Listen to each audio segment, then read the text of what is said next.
Bom dia, pessoal! Tudo bem com vocês? Pessoal, hoje nós teremos uma atividade no Ler e Escrever, na página 27, mas só uma atividade, atividade 2. Depois, nós teremos uma atividade na página 110 e 111 do livro Apis. Vamos lá? Atividade 2 do Ler e Escrever. Leiam as frases abaixo, observando qual é o papel das palavras destacadas e conversem com os colegas e o professor. Aí nós temos 4 frases. Aquele haikai é belo. A menina tem modos delicados. Ele comprou um rico tecido para fazer sua camisa. Esse filme tem um final muito triste. Então, pessoal, nessas frases nós temos a presença de algumas características: belo, delicados, rico, triste. Essas características são os adjetivos. Eles servem para dar, igual o professor falou, uma característica, uma qualidade para alguma coisa. Então, por exemplo, na primeira frase, aquele haikai é belo. Então, o que é belo aqui, O que é belo? Quem que tem essa qualidade de ser belo? Isso mesmo, é o haikai. Então, na hora que a gente olha a frase, a gente consegue observar quem que está recebendo essa qualidade. E é isso que vocês vão fazer na A. Indiquem a que se refere cada uma das palavras destacadas.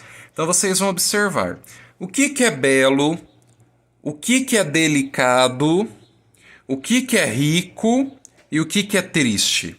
Lembrando, você não vai escrever o que significa. Você vai olhar na frase e dizer quem que é delicado, quem que é rico, quem que é triste. Tudo bem? Igual nós fizemos. Quem que é belo? Quem é belo é o haikai. Aí você vai fazer o mesmo. Quem que é delicado? Quem que é rico? Quem que é triste? Tá bom? Aí agora, pessoal, vamos na página 110 do livro Apis, onde a gente vai conhecer hoje o Brasil africano, da herança dos povos africanos que foram trazidos para cá. Vamos ler um pouquinho mais sobre isso.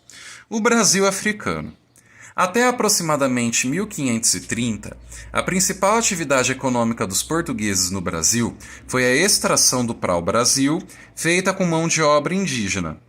Após esses primeiros anos, os portugueses decidiram iniciar a colonização do território com o cultivo da cana-de-açúcar e a produção do açúcar, que era vendido na Europa. Além disso, precisavam plantar e ocupar a terra para tomar posse dela. Caso contrário, outros povos europeus viriam se estabelecer aqui, como pretendiam, por exemplo, os franceses e os holandeses. Como a atividade açucareira no Brasil tornou-se muito lucrativa, os colonizadores buscaram ampliar a produção. Para isso, era preciso dispor de mais trabalhadores nas lavouras de canas-de-açúcar e nos engenhos. Lavouras, pessoal, é extensão de terra cultivada, é onde eles plantam. E o engenho, no Brasil colônia, era o local onde se produzia o açúcar da cana.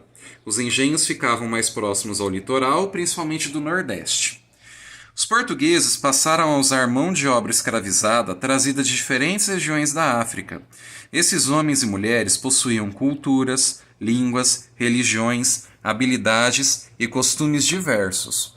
Porque, pessoal, como eles vinham de vários países do continente africano, cada país tem sua cultura. Então eles já chegavam aqui sabendo construir, sabendo como fazer fio de cobre, fio com outros materiais. Então, os africanos que vieram para cá de vários países, todos eles trouxeram sua contribuição. Agora, olha só, vamos olhar aqui o mapa das rotas do tráfico de escravizados nos séculos 17 a 19. Então aqui, pessoal, a gente tem duas regiões, ou melhor, dois povos que vieram da África. Olhando a legenda, laranja eram os bantus, que vieram de Moçambique, Angola, da área do Congo, e os sudaneses, que vieram da Costa do Ouro e Costa do Marfim. Esses bantus e esses sudaneses, eles vieram para alguns locais do nosso país. Olha só, Quando a gente olha as setinhas, a gente vê que os bantus vieram para o Rio de Janeiro, para o Recife, para São Luís. Os sudaneses vieram para Salvador. E é isso que vocês vão preencher aqui no quadro. Vocês vão colocar as cidades brasileiras, as cidades para onde eles vieram e de que grupos eles eram. Se eram os bantus, de laranja, ou os sudaneses, de verde. Então, por exemplo, Rio de Janeiro é laranja. Então, se é laranja, são os bantus. Então, aqui você vai colocar Rio de Janeiro e aqui bantus, tá bom? Vai colocar a cidade e o grupo. Agora, continuando, pessoal, na página 111, sobre como era a travessia para cá. Nem sempre as pessoas migram porque querem. Os africanos, por exemplo, não migraram para o Brasil por vontade própria, mas foram trazidos à força para servir de mão de obra nas lavouras e em todos os outros tipos de trabalho. Os africanos foram aprisionados em vários lugares da África e trazidos para cá como escravos. Vinham nos porões escuros e abafados dos chamados navios negreiros. A travessia do Oceano Atlântico em direção ao território brasileiro era bastante difícil para os africanos. As condições de higiene dos navios eram péssimas, principalmente em razão do calor dos porões e da enorme quantidade de pessoas viajando juntas. As viagens eram longas e a alimentação era muito pobre em nutrientes. Então aqui, pessoal, a gente vê como que essa travessia foi difícil, o que era muito difícil de aguentar, por que eram condições muito ruins, como por exemplo a higiene que era péssima, as viagens longas, o calor, a alimentação muito pobre. Por isso, muitos escravizados acabavam morrendo antes mesmo de chegar ao lugar de destino. As doenças contaminavam rapidamente os africanos, fazendo com que os sobreviventes chegassem muito fracos aos postos de desembarque.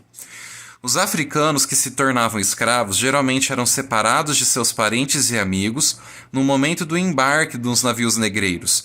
Isso causava bastante sofrimento nessas pessoas, porque as mães eram separadas dos filhos, os pais separados das mães, os avós separados das avós, os avós separados dos filhos, os pais e mães separados dos filhos, irmãos eram separados, então acabava causando muito sofrimento.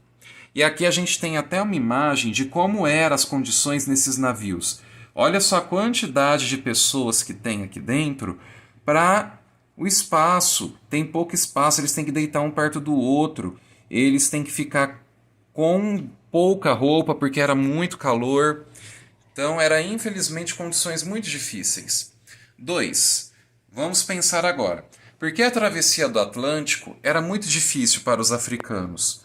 Lembrando, pessoal, que nós temos uma parte que fala da travessia do Oceano Atlântico e fala as condições ruins. Vocês vão anotar quais eram essas condições péssimas, o que era difícil nessas viagens.